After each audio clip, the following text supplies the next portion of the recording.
Hi friends, आपका फिर से स्वागत है आपके अपने channel study with Veeru sir में। जैसा कि आप लोग जानते हैं कि हम लोग गोली दर्पण पढ़ रहे हैं। गोली दर्पण में हमने इसके पहले वाले वीडियो में सिद्ध किया था कि F बराबर है क्या, F बराबर R/2 सिद्ध किए थे ना।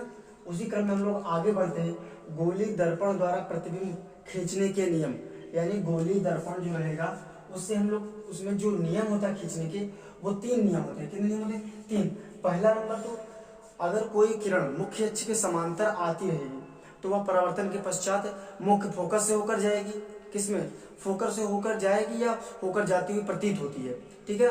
दूसरा, यदि जब कोई किरण वक्रता केंद्र पर आती है, वक्रता केंद्र से होकर आती है, तो वह पुनः उसी मार्ग पर वापस लौट जाती है।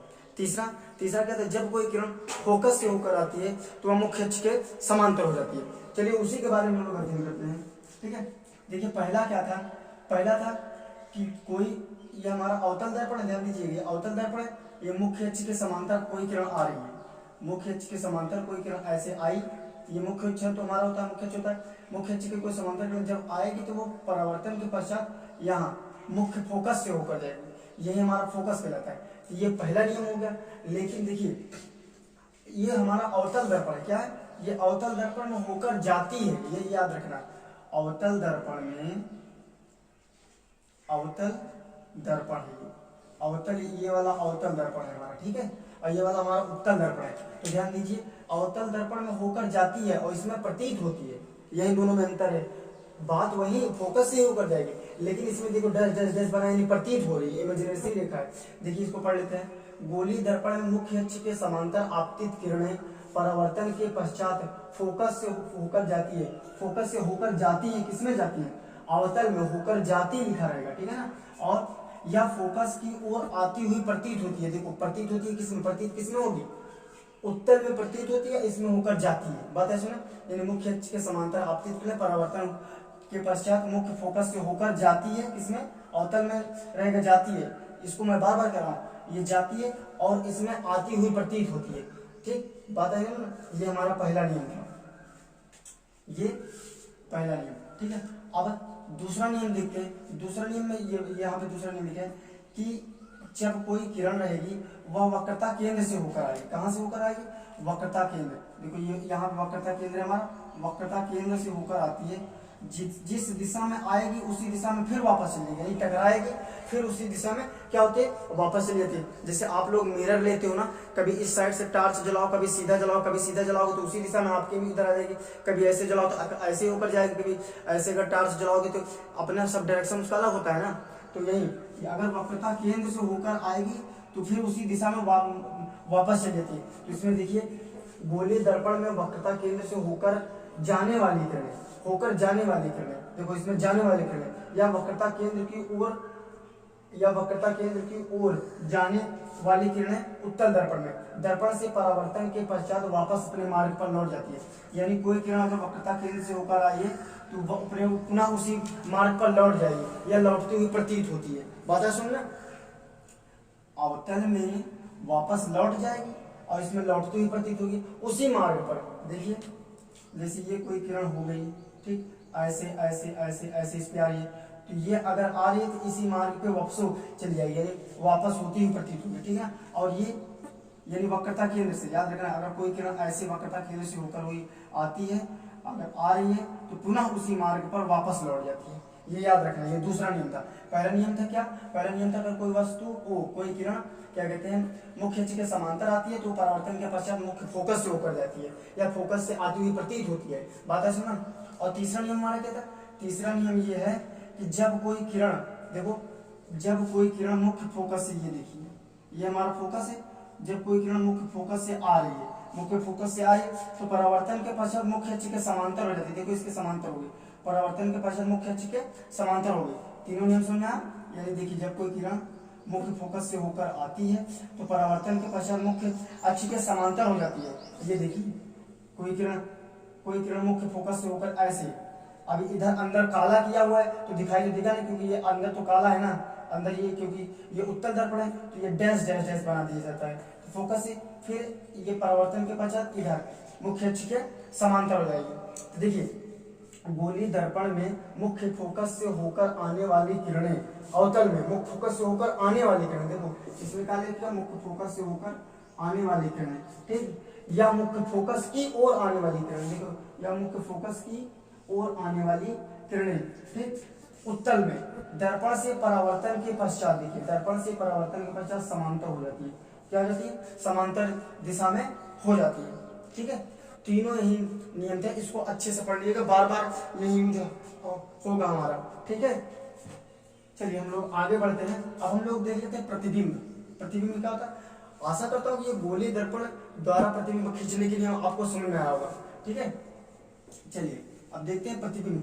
प्रतिबिंब क्या होता है, किसी मिरर के सामने को किसी वस्तु को रख दे रहे हैं आप, जब देखिए जब हम किसी दर्पण के सामने किसी वस्तु को रखते हैं, ठीक है ना, तो उस दर्पण में उस वस्तु की क्या बन जाती है, आकृति बन जाती है। इस दूसरी आकृति को ही पहली आकृति का क्या कहते हैं, प्रतिबिंब कहते हैं। बात आ सुना, ऐसे समझिए सीधी भाषा में, किसी दर्पण के सामने आप क्या रख देते हो, किसी दर्पण के सामने देखिए प्रतिबिंब होता क्या है, प्रतिबिंब जिसको आप लोग इमेज बोलते हो, ठीक ना। प्रतिबिंब क्या होता है, ठीक, प्रतिबिंब देखिए कि जब हम किसी दर्पण के सामने, ये मान लीजिए कोई दर्पण है, इसके सामने किसी वस्तु को रख दे रहे हैं, तो इस वस्तु में भी उसका क्या कहते हैं, पार्श्व प्रतिबिंब बन जाता है। पार्श्व प्रतिबिंब मतलब समझ रहे हो ना, पार्श्व बदलने में उल्टा, जैसे आप ए को रख दोगे इसमें तो ए ही बनेगा, लेकिन अगर बी को रख दे रहे हो तो बी कुछ इस टाइप का बनेगा, थोड़ा उल्टा मतलब घुमा कर बनेगा, पार्श्व प्रतिबिंब उसमें बनता है। यानी समतल दर्पण में आपका पार्श्व प्रतिबिंब बन जाता है। तो इमेज देखा, इमेज के बारे में पढ़ते हैं, क्या होता है, जब पहले लिख लेते हैं तब क्या, जब हम किसी वस्तु को दर्पण के सामने रखते हैं तो दर्पण में उस वस्तु की आकृति बन जाती है, दर्पण में उस वस्तु की आकृति बन जाती है, ठीक है ना। अब बन जाती, इस आकृति को उस वस्तु का प्रतिबिंब कहते हैं।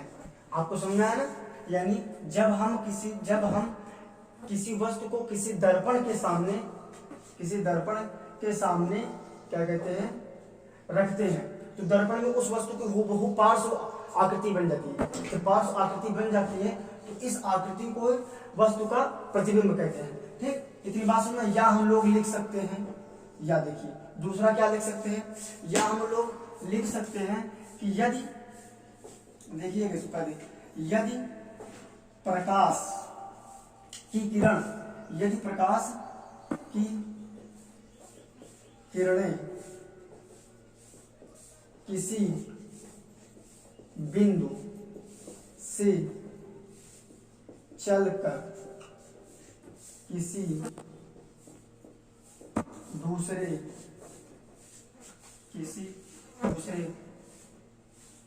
बिंदु पर मिलती हैं तो उस दूसरे बिंदु को पहले बिंदु का प्रतिबिंब कहते हैं। आप समझिए, यदि दर्पण के यदि प्रकाश के परावर्तन के पश्चात लिख सकते हो, यदि प्रकाश की किरणें किसी एक बिंदु से चलकर, मान लीजिए ये कोई व्यक्ति है, ये इसका सर है, ठीक है ना।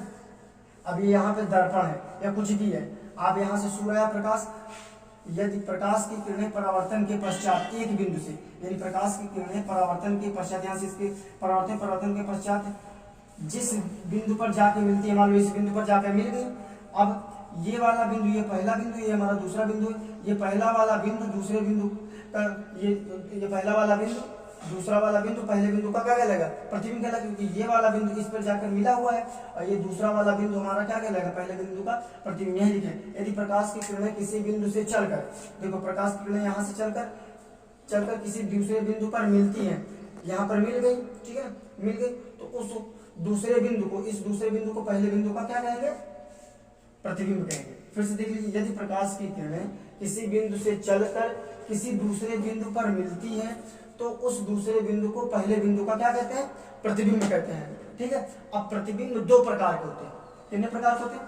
प्रतिबिंब दो प्रकार के होते हैं।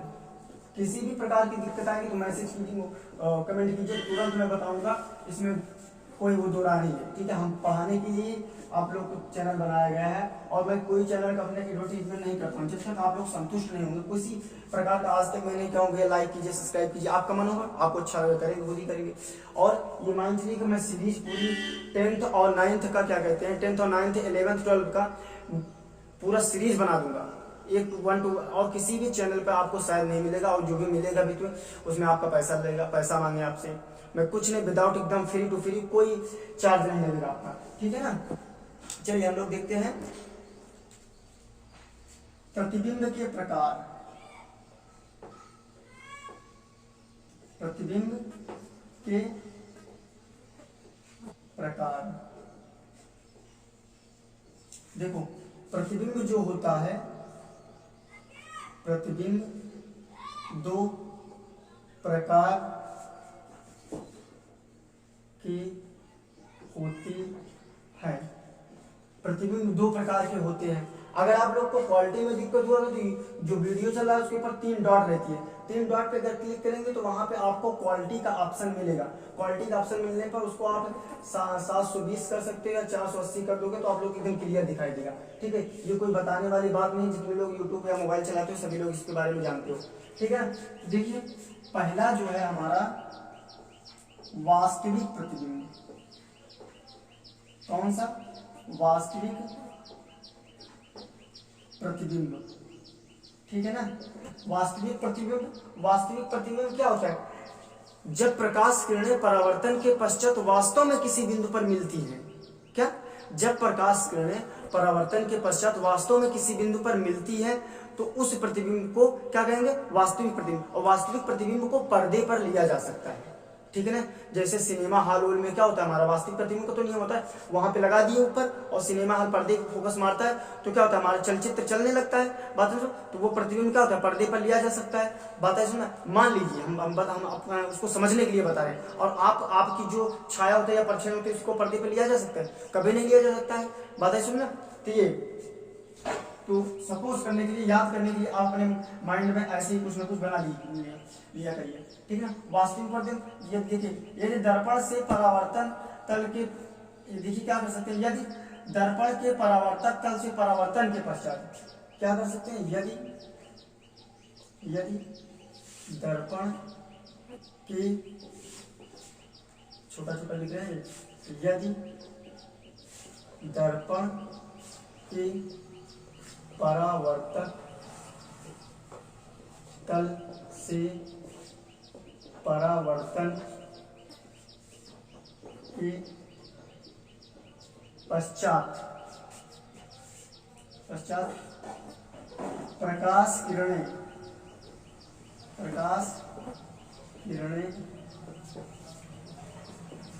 वास्तव में किसी बिंदु पर मिलती हैं, वास्तव में किसी बिंदु पर मिलती हैं तो उसे उस वस्तु का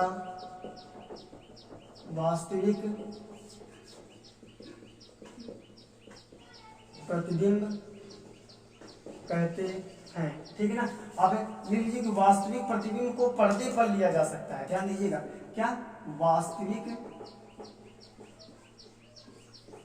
प्रतिबिंब को पर्दे पर लिया जा सकता है, ठीक है ना।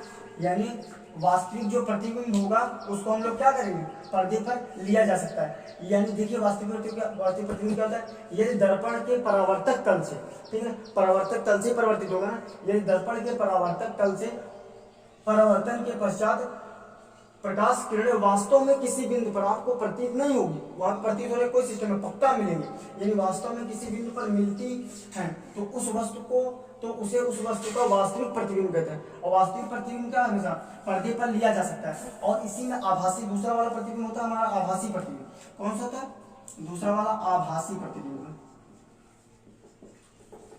दूसरा होता है आभासी प्रतिबिंब, ठीक है ना। अब इसमें मिलती हुई प्रतीत होती है, ध्यान दीजिए यहाँ पर जहाँ पे लिखे परावर्तन के पश्चात वास्तव में किरणें किसी बिंदु मिलती हैं, वहां पर मिलती हुई प्रतीत रहती है बस, ठीक है ना। तो ये आभासी प्रतिबिंब, आभासी प्रतिबिंब। आभासी प्रतिबिंब क्या होता है, वही सेम टू सेम लिखोगे। यदि दर्पण के परावर्तक तल से परावर्तन के पश्चात प्रकाश किरणें किसी बिंदु पर मिलती हुई प्रतीत होती है तो उसे उस बिंदु वस्तु का आभासी प्रतिबिंब कहते हैं, ठीक है ना। जहाँ पे वास्तविक है वहां पे आभासी कर लो। चलिए हम लोग लिख लेते हैं, क्या बोल सकते हैं कि यदि दर्पण के परावर्तक